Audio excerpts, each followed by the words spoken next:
बहुत समय पहले की बात है। कासगंज नामक एक सुंदर सा गांव हुआ करता था। उस गांव में एक लकड़हारा रहता था जिसका नाम रामू था। रामू बहुत ही ईमानदार और मेहनती था।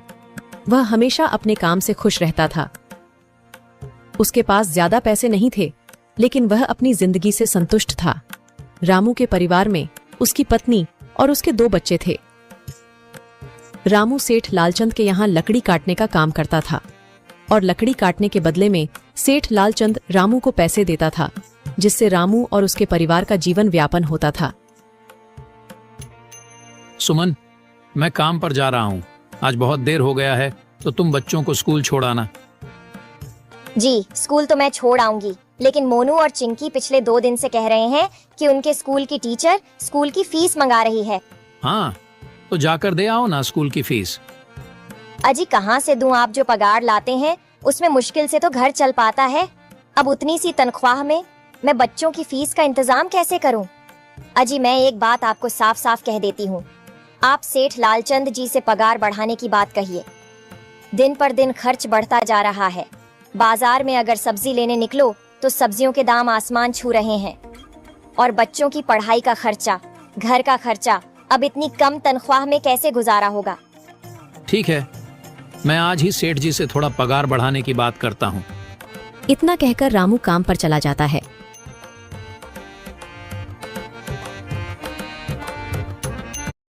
तुमने सबसे अच्छे से लड़ाई करवा दी है ना? हाँ मैम, आज के दिन इसे सिर्फ गुस्सा आना चाहिए हर उस बात पे जो महीने भर से दबा कर बैठी है। और हाँ, घर में भी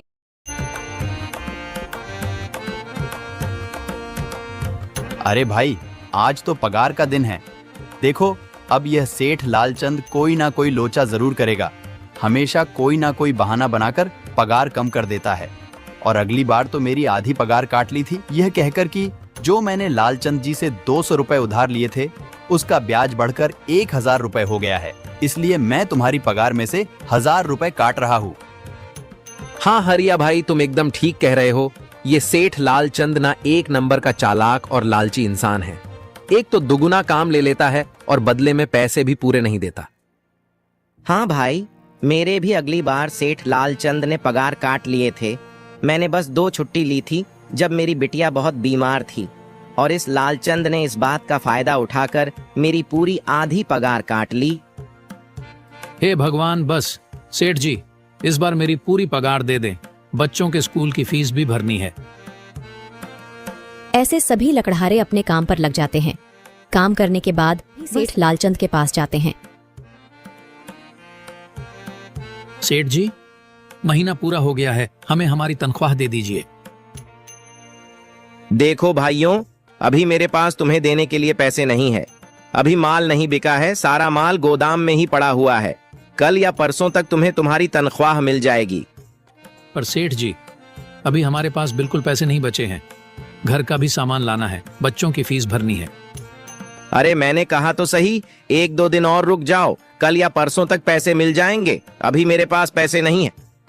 सभी लकड़हारे निराश मन से अपने अपने घर आ जाते हैं। अजी क्या हुआ? इस बार कितना पगार मिला है? सुमन, अभी कोई पगार नहीं मिला। सेठ जी ने कहा है कि 1-2 दिन में पगार मिल जाएगा। पगार नहीं मिला? आपको तो पता है ना, बच्चों की फीस भरनी है। इनकी स्कूल टीचर ने आज साफ साफ चेतावनी दे दी है कि अगर कल फीस नहीं लाई तो बच्चों को घर पर ही बिठा लेना। अब बताओ मैं क्या करूं? मैं क्या करूं सुमन, यह सेठ जी समय पर कभी पैसे देते ही नहीं है। अब तो बस हम इंतजार के सिवा और कुछ नहीं कर सकते। 1-2 दिन की बात है, देख लेते हैं। ऐसे ही 2 दिन गुजर जाते हैं। 2 दिन बाद सेठ लालचंद सबको पगार देता है। अरे हरिया, ये ले अपनी इस महीने की पगार। सेठ जी, यह तो बस 2000 है। मैंने तो इस महीने 3000 तक का काम किया है। हाँ, काम तो किया है, लेकिन तूने 1-1 घंटे आराम भी तो किया है। ये पैसे उसी आराम के कांटे हैं। पर सेठ जी, आपने तो कहा था 8 घंटे काम के महीने में 3000 मिलेंगे, और मैंने तो 8 घंटे काम किया और 1 घंटे आराम। देख हरिया, मुझे ज्यादा हिसाब किताब ना समझा। ये 2000 रख, अगर चाहिए तो, और अगर नहीं चाहिए तो कहीं और काम ढूंढ ले। बेचारे हरिया के पास उन पैसे को लेने की सिवाय और कोई रास्ता नहीं था। हरिया चुपचाप वह पैसे रख लेता है। रामू, ये लो तुम्हारे 2500 रुपए। पर सेठ जी 2,500 क्यों, मेरे तो पूरे 3,000 बनते हैं ना। मैंने तो कोई छुट्टी भी नहीं की और ना ही कोई आराम। मैंने तो अपना सारा काम समय पर किया है। हाँ, समय पर तो किया है, पर इस समय बाजार में लकड़ियों का दाम काफी सस्ता हो गया है। इस वजह से अभी तुम्हें भी पगार कम ही मिलेगी जब तक लकड़ियों का दाम नहीं बढ़ता। पर सेठ जी, बात तो 3,000 की हुई थी ना, अब 2,500 में मैं कैसे घर चलाऊंगा? बच्चों की स्कूल की फीस भी भरनी है सेठ जी। इस बार आप पूरे पैसे दे दीजिए। 2,500 ही मिलेंगे तुझे। यहाँ काम करना है तो कर, वरना कहीं और काम ढूंढ ले। बेचारे हरिया के पास उन पैसे को लेने के सिवाय और कोई रास्ता नहीं था।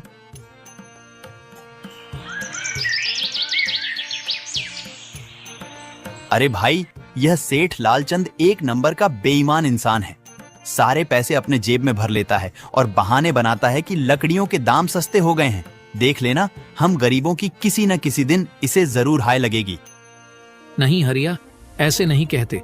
वह हमारे अन्नदाता है, आखिर उन्हीं के वजह से तो हमारा घर चल रहा है। अरे काहे का अन्नदाता? काम के पूरे पैसे तो देता नहीं है। पूरे महीने मेहनत करके भी क्या मिलते हैं? बस ये 2,000 रुपए, इसमें घर खर्च कैसे चलाएं? ऐसे तो हम कभी तरक्की नहीं कर पाएंगे। और हम कर भी क्या सकते हैं हरिया? हमें लकड़ी काटने की सिवा और कोई काम कहाँ आता है? और कोई काम खोलना भी चाहे तो उसके लिए हमारे पास इतने पैसे कहाँ हैं? अब जो भी हो, हमारा तो बस ये सेठ लालचंद ही सहारा है ना। कुछ देर बातें करने के बाद अपने घर की ओर निकल पड़ते हैं। जी आ गए आप। कितनी पगार मिला है? सुमन, इस बार सेठ जी ने बस 2,500 रुपए ही दिए हैं। बस 2,000? इतने में कैसे घर चलाएंगे? बच्चों की फीस में ही 1,000 रुपए निकल जाएंगे, फिर 1,500 में क्या क्या करेंगे? अब मैं क्या कहूँ सुमन, अब तुम्हें इसी में ही गुजारा करना होगा। तुम सबसे पहले बच्चों की फीस भर देना, इसके बाद बाकी का मैं देखता हूँ। अजी आप क्या देख लोगे? सेठ जी से पूरे पैसे तो मांगे नहीं गए आपसे? नहीं सुमन, मैंने सेठ जी से पैसों के लिए कहा था, पर सेठ जी ने साफ इनकार कर दिया और कहा, यह लेना है तो लो, वरना कहीं और काम ढूंढ सकते हो। मैं सोच रहा हूं कि लकड़ी काटने के बाद मैं कहीं और भी काम ढूंढ लूं। सेठ जी के यहां से काम करने के बाद मैं दूसरी जगह पर काम किया करूंगा, इससे कुछ ज्यादा आमदनी हो जाएगी। आज ही मैं सेठ जी के यहां पर काम करने के बाद और भी जगह काम ढूंढने जाऊंगा। इतना कहकर रामू काम पर निकल जाता है और जैसा कि रामू ने कहा था, वह लालचंद के यहाँ काम करने के बाद काम की तलाश में निकल जाता है। रामू पूरे गांव में काम ढूंढता है, दुकानों पर जाकर लोगों से काम मांगता है, मगर हर जगह रामू को केवल निराशा ही हाथ लगती है। अंत में थक हार कर रामू वापस जाने लगता है। तभी वह देखता है कि अचानक बहुत सारे भैंसों का झुंड उसकी तरफ दौड़े आ रहा है। यह देखकर रामू बहुत डर जाता है। वह इधर उधर देखता है तो उसे एक गुफा दिखती है और वह गुफा में जाकर छुप जाता है। जब भैंसों का झुंड वहां से निकल जाता है, तब रामू की जान में जान आती है। हे भगवान, आज तो बाल बाल बच गया मैं, वरना आज तो मैं इन भैंसों के पैरों तलों तो कुचला ही जाता। पर यह मैं कहाँ आ गया? रामू यह सब सोच ही रहा था कि तभी उसकी नजर गुफा में रखी एक टोकरी पर जाती है। रामू उस टोकरी के पास जाता है। ये कैसी गुफा है? ये कैसी टोकरी यहाँ पड़ी है? इसे मैं घर ले जाता हूँ, सामान रखने के काम आ जाएगी। रामू जैसे ही उस टोकरी को हाथ लगाता है, गुफा में से एक आवाज आती है, रुक जाओ, इसे छूने की कोशिश मत करो। यह आवाज सुनकर रामू एकदम पीछे हट जाता है। तभी गुफा में एक जिन्न प्रकट हो जाता है और वह रामू से कहता है, कौन हो तुम और मेरी गुफा में क्या कर रहे हो? मुझे माफ करना, आप जो भी हो। कुछ भैंसों का झुंड मेरे पीछे पड़ गया था और उनसे बचने के लिए मैं इस गुफा में आकर छिप गया और फिर मेरी नजर इस टोकरी पर गई। माफ कीजिए, मुझे लगा यहाँ कोई नहीं है तो यह टोकरी किसी की नहीं होगी, इसलिए मैंने इसे छुआ। रामू, तुम्हें डरने की जरूरत नहीं है। मैं तुम्हारे बारे में सब जानता हूँ। मेरी नजर एक बार भी जिस पर पड़ जाती है, मैं उसका इतिहास अपनी खुली आंखों से देख सकता हूँ। पर आप है कौन और आप इतने विचित्र क्यों दिखाई पड़ रहे हैं? आप अपना परिचय दीजिए। कौन है आप? मैं एक जिन हूँ और मैं कई सालों से इस गुफा की रक्षा कर रहा हूँ। यह गुफा मेरे पूर्वजों की है। इस गुफा में केवल वही इंसान घुस सकता है जिसका मन बिल्कुल पवित्र हो। अगर तुम अपवित्र होते तो तुम इस गुफा में कभी नहीं घुस पाते। तुम एक सच्चे इंसान हो, इसलिए तुम इस गुफा में घुस पाए और इस टोकरी को छू पाए। अब तुमने इस टोकरी को छुआ है तो यह टोकरी तुम्हारी हुई। नहीं, मुझे ये टोकरी नहीं चाहिए, मैं तो बस देख रहा था। डरो मत रामू, तुम ये टोकरी ले जाओ। ये कोई साधारण टोकरी नहीं है, बल्कि यह जादुई टोकरी है। जादुई टोकरी? क्या यह वही जादुई टोकरी है जिसके बारे में हमारी दादी कहानी सुनाई करती थी कि किसी गांव में एक जादुई टोकरी हुआ करती थी और वह सबकी इच्छाएं पूरी करती थी? हाँ रामू, ये वही जादुई टोकरी है। अब तुम इस टोकरी के मालिक हो। तुम इसके इस्तेमाल से अपनी स्थिति सुधार सकते हो, पर याद रखना, तुम जो भी वस्तु इस टोकरी में एक बार डालोगे वह चीज ही तुम्हें बार बार इस टोकरी में डालनी होगी। इसके अलावा तुम और दूसरी कोई चीज इस टोकरी में नहीं डाल सकते। अगर तुमने ऐसा किया तो इसका परिणाम तुम्हें ही भुगतना होगा। मेरी इस बात को हमेशा ध्यान में रखना और सोच समझकर बिना लालच किए इस टोकरी में वह ही सामान रखना जिसकी तुम्हें जरूरत हो। रामू टोकरी को लेकर घर आ जाता है। सुमन, ये देखो, ये मैं क्या लेकर आया हूँ। क्या लाए हो आप? बस ये एक टोकरी। सबसे पहले यह बताइए, आप तो काम की तलाश में गए थे ना, तो कोई दूसरा काम मिला कि नहीं? नहीं। अरे सुमन, मेरी पूरी बात तो सुनो। ये कोई ऐसी वैसी टोकरी नहीं है, बल्कि ये एक जादुई टोकरी है। रामू सुमन को वह सारी घटना के बारे में बताता है जो उसके साथ हुई। अच्छा, तो आपका कहने का मतलब है कि इस टोकरी में हमें कोई ऐसी चीज डालनी होगी जिसकी हमें सबसे ज्यादा जरूरत हो। हाँ सुमन, हमें सोच समझकर ही इसमें कोई चीज डालनी होगी। रामू थोड़ी देर सोचता है, फिर उसका ध्यान उन लकड़ियों पर जाता है जो एक बार उसने सुमन को रखने को दी थी। ये क्या था? जब जब सिक्स लगेगा वहाँ बॉल दिखेगी यहाँ जूपी लूडो पर। इस बॉल को करो टैप, जीत तो ढेर सारे प्राइजेस और लाखों तक कैश। मतलब लगा छक्का तो इनाम पक्का है ना? हक्का बक्का। Don't miss out, play Zupee ludo during the match. इस खेल में वित्तीय जोखिम शामिल है और इसकी आदत लग सकती है। जिम्मेदारी से खेलें। Activate your glow with new Clinique Moisture Surge Active Glow Serum. 3 powerful actives help exfoliate, hydrate, and brighten for an instant and continuous glow that's dermatologist tested and safe for sensitive skin. सुमन, तुम्हें याद है, एक बार मैं जंगलों में लकड़ियां काटने गया था तो मुझे एक चंदन की लकड़ी मिली थी और वह मैंने तुम्हें लाकर दे दी थी। हाँ, दी तो थी। तो तुम उस लकड़ी को ले आओ। हम उस चंदन की लकड़ी को ही इसमें डालेंगे और उस लकड़ी से अपना एक व्यापार शुरू करेंगे। सुमन चंदन की लकड़ी को ले आती है और उसे टोकरी में डाल देती है। वह जैसे ही चंदन की लकड़ी उस टोकरी में डालते हैं, उसमें कई सारी लकड़ियां आ जाती हैं।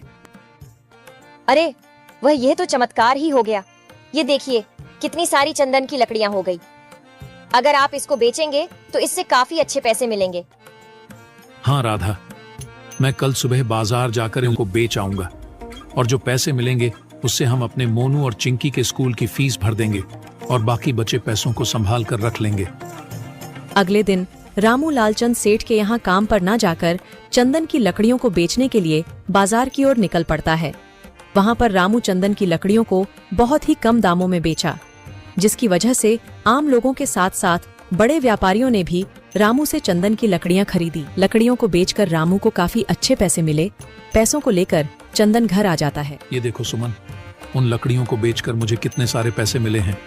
ये लो कुछ पैसे, इससे तुम कल मोनू और चिंकी के स्कूल के फीस भर देना। अच्छा, तो मैं काम पर जाता हूँ। अजी, आपके पास तो अब यह जादुई टोकरी है, तो अब आपको उस सेठ लालचंद के यहाँ काम करने की क्या जरूरत है? हाँ सुमन, मैं सेठ लालचंद जी के यहाँ काम पर नहीं जा रहा, बल्कि मैं तो वहाँ पर जो काम कर रहे बाकी के लकड़हारे हैं उन्हें ये खुशी की खबर देने जा रहा हूँ, क्योंकि सेठ लालचंद जी से मेरे साथ साथ वह लकड़हारे भी बहुत परेशान थे। इसलिए अगर मेरा भला हो रहा है तो क्यों ना मैं उन सभी का भला करूं। वह सभी बहुत ईमानदार लकड़हारे हैं, वह सभी बहुत मेहनत से काम करते हैं, मगर लालचंद ने कभी भी उनको उनकी मेहनत के सही पैसे नहीं दिए। इसलिए मैंने सोचा है क्यों ना मैं उनको अपने इस काम में शामिल कर लूं। हाँ जी, बात तो आपकी बिल्कुल सही है। अगर आप सभी लोग एक साथ मिलकर काम करेंगे तो हम सब बहुत जल्द ही तरक्की हासिल कर लेंगे।